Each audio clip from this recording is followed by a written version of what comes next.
बिस्मिल्लाहिर्रहमानिर्रहीम। अस्सलाम वालेकुम students, welcome to my YouTube channel learn with Numan. आज की इस वीडियो के अंदर अपने फिजिक्स सेकंड ईयर का चैप्टर 13 जो कि हमारा बेसिकली चैप्टर फर्स्ट बनता है, थर्मल फिजिक्स, उसके जो है हम एक्सरसाइज के शॉर्ट क्वेश्चन देखेंगे।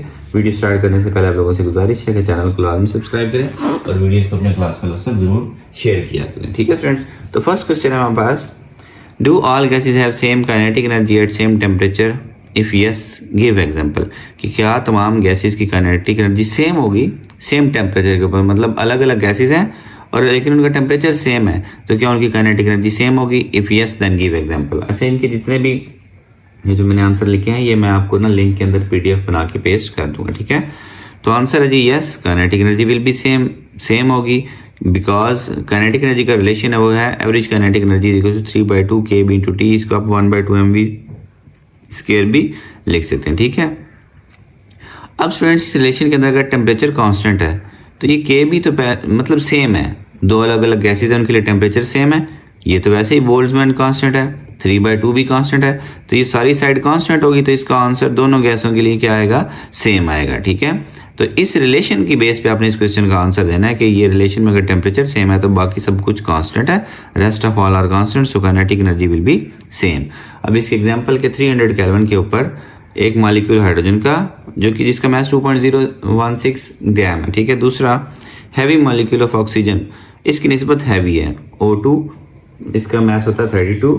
इन दोनों की एनर्जी क्या होती है स्टूडेंट्स? सेम होती है रूम टेम्परेचर के ऊपर। ये इसकी एग्जांपल हो गई। ठीक है, 13.2 a vessel is fitted with a mixture of two different gases. एक वेसल कह लें, मतलब गैस के लिए ना बना हुआ कोई भी सिलेंडर कह लें आप। ठीक है, उसके अंदर दो गैसेज हैं। Will the mean kinetic energy per molecule of gas be equal? क्या उनकी काइनेटिक एनर्जी जो पर मॉलिक्यूल है वो सेम होगी?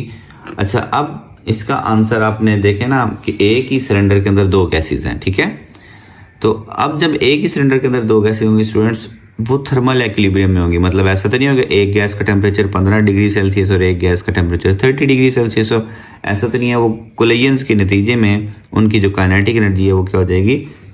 सेम हो जाएगी। जब काइनेटिक एनर्जी सेम होगी तो स्टूडेंट्स उनका जो काइनेटिक एनर्जी डिपेंड करती है टेम्परेचर पे। जब काइनेटिक एनर्जी सेम है तो उनका टेम्परेचर, इसको हमने उल्ट एक्सप्लेन करना है कि उसने बात की सेम, क्या उनकी काइनेटिक एनर्जी सेम होगी, हमने बताना क्यों सेम होगी। जब वो थर्मल एक्विलिब्रियम में है, कांस्टेंट कोलिजन की वजह से उनका टेम्परेचर सेम हो गया। देखिए स्टूडेंट्स, अगर टेम्परेचर सेम है तो ये भी कांस्टेंट है, ये भी कांस्टेंट है, तो उनकी काइनेटिक एनर्जी एवरेज जो पर मॉलिक्यूल है वो भी क्या होगी? एग्जैक्टली सेम होगी। 13.3 if density of gas is doubled what will be effect on pressure of gas? Gas की डेंसिटी हमने डबल कर दी। कि डेंसिटी आप कैसे डबल कर सकते हैं? या तो मज़ीद गैस ऐड करके उसका उतने ही वॉल्यूम में डेंसिटी होती है ना, देखिए मैस बाय वॉल्यूम। आप चाहते हैं डेंसिटी को डबल करें तो वॉल्यूम को आप हाफ कर सकते हैं। ठीक है, पहले के बजाय 1/2 वॉल्यूम हो जाएगा तो डेंसिटी क्या हो जाएगी? डबल हो जाएगी। ठीक है स्टूडेंट्स, तो डेंसिटी डबल करने से प्रेशर पे क्या इफेक्ट होगा? अब इससे के लिए आप लिखेंगे जो प्रेशर का रिलेशन है काइनेटिक थ्योरी के according, pressure is equal to 1/3 rho V square. Basically यहाँ पे M है, ये वेलोसिटी है, रूट मीन स्क्वायर वेलोसिटी है, वॉल्यूम नहीं है। यहाँ जो V था वो इधर आके मैस के नीचे जब डिवाइड हुआ तो वो क्या बन गई? डेंसिटी बन गई। ठीक है, अब ये तो एक रिलेशन है। लेट हम कहते हैं कि डेंसिटी P' चेंज हो के 2P रो, इसको रो पढ़ते हैं, 2 पहले की निस्बत डबल हो गई। P' क्या है? पहले वाली डेंसिटी का डबल है। तो अब जो प्रेशर प्राइम यानी कि चेंज इन प्रेशर वो क्या होगा? देखिए P' is equal to 1/3 rho prime V root mean square.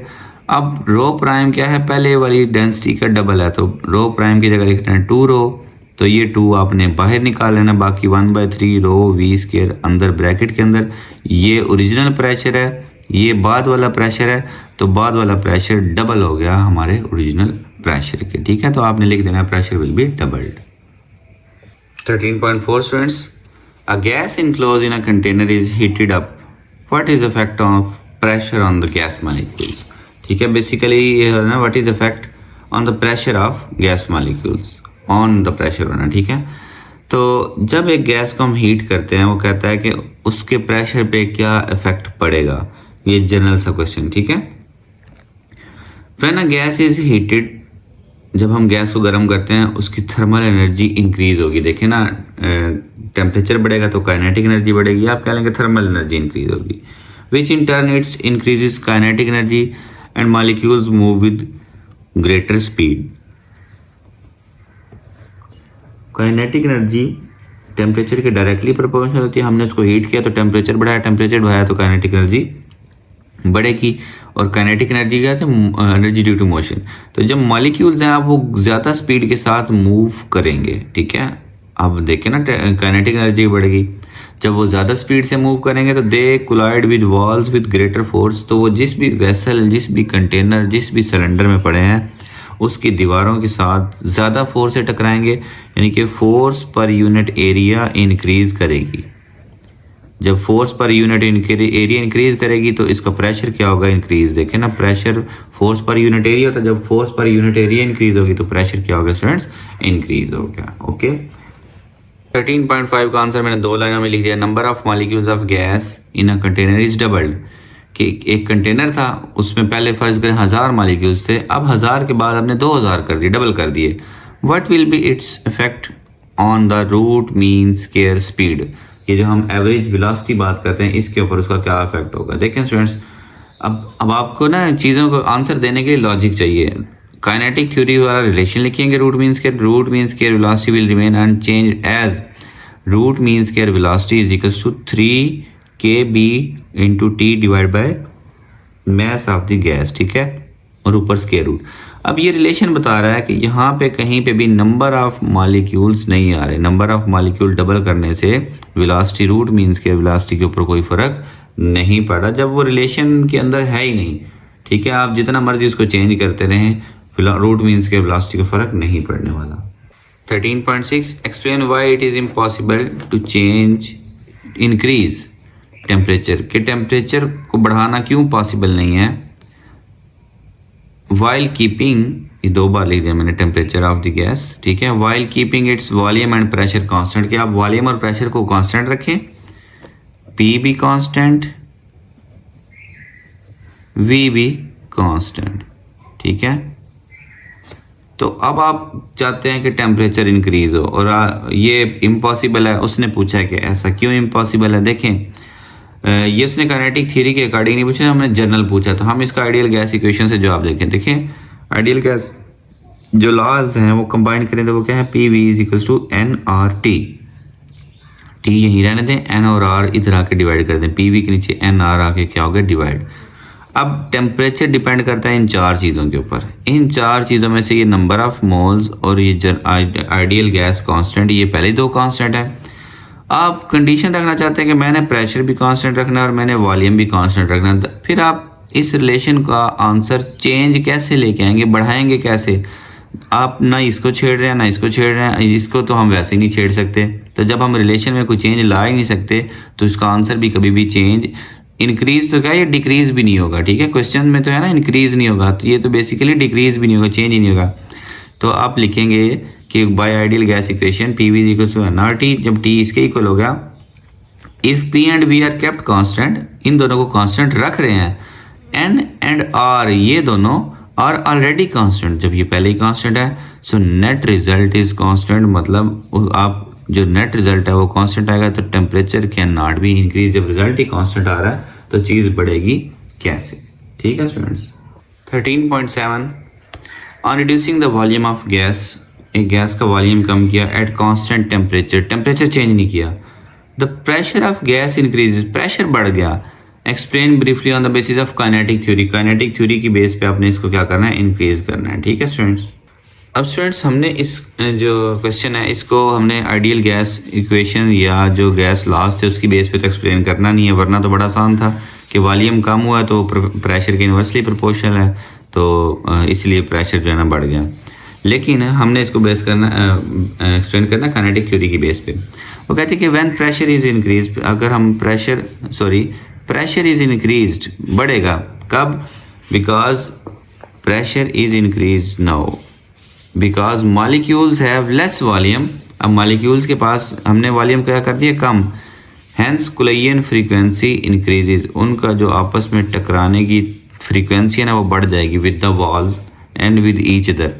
देखिए स्टूडेंट्स, हमारे पास हमने वॉल्यूम जब कम किया तो पहले वो बड़े सिलेंडर में थे, अब वो छोटे सिलेंडर के अंदर है, मतलब उन्हें कम स्पेस मिल रही है, तो उनका दीवारों के साथ कुलैयन की जो तादाद है वो क्या हो जाएगी, बढ़ जाएगी। ठीक है, अच्छा, उनकी एक दूसरे से कुलैयन की तादाद भी बढ़ेगी, लेकिन क्योंकि टेम्परेचर कांस्टेंट रखना है तो उनकी सिर्फ आप कहें कि जो है ना स्पीड सेम रहेगी, क्योंकि अगर हमने स्पीड चेंज कर दी तो 1/2 mv², जो एवरेज काइनेटिक एनर्जी होती है, अगर वेलोसिटी उनकी चेंज हो गई तो काइनेटिक एनर्जी चेंज होगी और फिर टेम्परेचर चेंज हो गया, जबकि टेम्परेचर तो रखा है हमने कांस्टेंट, उसने हमने शर्त रखी है। तो अब उन्होंने जो कुलैयन के नतीजे में सारा का सारा क्या होगा स्टूडेंट्स, वो उनका सिर्फ दीवारों के साथ कुलैयन बहुत ज़्यादा बढ़ जाएंगे। देखिए ना, उन्हें स्पेस ही कम मिल रही है, तो temperature is constant, speed remain same, but due to less volume molecule strike with the wall more frequently, वो दीवार के साथ बार बार टकराएंगे। ये मैं आपको ऐसे समझाता हूँ कि देखें, ये एक बड़े सिलेंडर में था एक मॉलिक्यूल्स गैस के, ठीक है, ये इधर जाता था, फिर इससे टकरा के फर्ज करें यहाँ कहीं आता था, फिर इधर टकराता था, अब हमने इसका वॉल्यूम कर दिया कम, इतना सा, यही मॉलिक्यूल कितनी जल्दी इधर टकराएगा, यहाँ तक अभी इसने फासला तय किया था, तो जब जितनी देर में इसने यहाँ पहुँचना था उतनी देर में इसने दूसरा कुलैयन भी कर लिया, मतलब कुलैयन तकरीबन आप कह रहे हैं डबल हो गए। ठीक है, तो टेम्परेचर इसका बढ़ नहीं सकता, वेलोसिटी सेम रहेगी, तो ये सिर्फ दीवारों के साथ बार बार टकराएगा, जिसकी वजह से गैस का जो प्रेशर है ना वो क्या हो जाएगा स्टूडेंट्स, इंक्रीज हो जाएगा। ओके, लास्ट हमारे पास question number 8, how does the balance gravitational force and internal pressure determines between, होना था कि ग्रेविटेशनल फोर्स और इंटरनल प्रेशर के दरमियान जो बैलेंस है वो कैसे बताता है वेदर अ स्टार एक्सपेंड्स, कि स्टार एक्सपेंड करेगा या फिर कंट्रैक्ट करेगा ड्यूरिंग इट्स एवोल्यूशन, कि जब वो स्टेलर एवोल्यूशन में से गुजर रहा है, स्टार से रेड जाइंट और फिर वाइट डॉर्फ का जो उसका प्रोसेस है, तो ये दोनों फोर्सेस कैसे डिटरमाइन करती हैं कि वो एक्सपेंड करेगा या कंट्रैक्ट करेगा। ठीक है, अच्छा, इसका आंसर क्या है स्टूडेंट्स, कि ग्रेविटेशनल फोर्स अगर ज़्यादा होगी ना, देखें ये पहले मैं आपको समझाता हूँ, ये एक स्टार है, ग्रेविटेशनल फोर्स इसको अंदर खींच रही है, ग्रेविटी इसको अंदर खींच रही है। ठीक है, और प्रेशर अब मैं किसी और ब्लू पेंसिल यहाँ पे नज़र नहीं आ रही मुझे भी ना, इससे बनाते हैं, प्रेशर इसको बाहर की तरफ लेके जा रहा है, ये प्रेशर है। ठीक है, इंटरनल प्रेशर। अब खुद सोचें, अगर तो ये दोनों बराबर हैं तो इसका साइज फिक्स रहेगा, लेकिन अगर ये ग्रेविटी ज़्यादा हो गई तो ये अंदर की तरफ आ जाएगा, सुकड़ जाएगा। ठीक है, कंट्रैक्ट हो जाएगा, और अगर ये इंटरनल प्रेशर ज़्यादा होगा तो ये एक्सपेंड होना शुरू हो जाएगा। ठीक है, तो if gravitational force is greater than internal pressure a star begins to contract, अगर ग्रेविटेशनल फोर्स ज़्यादा हुई, मतलब अंदर की तरफ खींचने वाली फोर्स, तो वो कंट्रैक्ट होना शुरू हो जाएगा। अच्छा, ऐसा होता कब है, जब एक स्टार अपना मैक्सिमम फ्यूल कंज्यूम कर लेता है ना, और अब वो अपना टेम्परेचर और प्रेशर बरकरार नहीं रख सकता, तो फिर स्टूडेंट्स वो क्या होता है, ग्रेविटेशनल फोर्स डोमिनेट करना शुरू हो जाती है और इंटरनल प्रेशर कम रह जाता है, तो फिर वो कंट्रैक्ट होना शुरू हो जाता है, बाद में वो डेंस ऑब्जेक्ट वाइट डॉर्फ वगैरह बना देते हैं। ठीक है, न्यूट्रॉन स्टार भी बना सकता है, ब्लैक होल भी बना सकता है। ठीक है, सेकेंडली, अगर इंटरनल प्रेशर ज़्यादा है, और ये कब होगा, जब एक स्टार के अंदर फ्यूजन हो रही होती है, अगर इंटरनल प्रेशर ग्रेविटेशनल पुल से ज़्यादा है, a star begins to expand, वो फैलना शुरू हो जाएगा और रेड जाइंट बन सकता है। और आपको पता है ना, जो सूरज से भी 10 गुना ज़्यादा मैस रखते हैं वो तो रेड सुपर जाइंट्स बनाते हैं। ठीक है, ऐसा कब होगा, जब फ्यूजन चलती रहती है उनके अंदर, टेम्परेचर और प्रेशर बहुत ज़्यादा बढ़ जाता है, फिर वो क्या करना शुरू कर देते हैं, दे बिगिन टू एक्सपेंड, वो फैलना शुरू कर देते हैं। ठीक है स्टूडेंट्स, तो इस तरह से इनके जो बैलेंस है, अगर इंटरनल प्रेशर बराबर होगा ग्रेविटेशनल फोर्स के, तो हमारे पास अ स्टार इज फॉर्म्ड, फिर एक स्टार क्या जाता है, बन जाता है। ये होता है जब गैसेस नेबुला से ये काम शुरू होता है। अगर ये डोमिनेट करेगा तो वो स्टूडेंट्स फैलना शुरू कर जाएगा, अगर ये डोमिनेट करेगा तो वो कंट्रैक्ट करना शुरू कर देगा। ओके स्टूडेंट्स, तो ये आपके एक्सरसाइज के शॉर्ट क्वेश्चंस कंप्लीट हुए। होप्स आप लोगों को अच्छे से समझ आए होंगे। तो चैनल आपने लाजमी सब्सक्राइब करना है और वीडियोस को अपने क्लास फेलोज तक ज़रूर शेयर करें। अल्लाह हाफिज़ स्टूडेंट्स।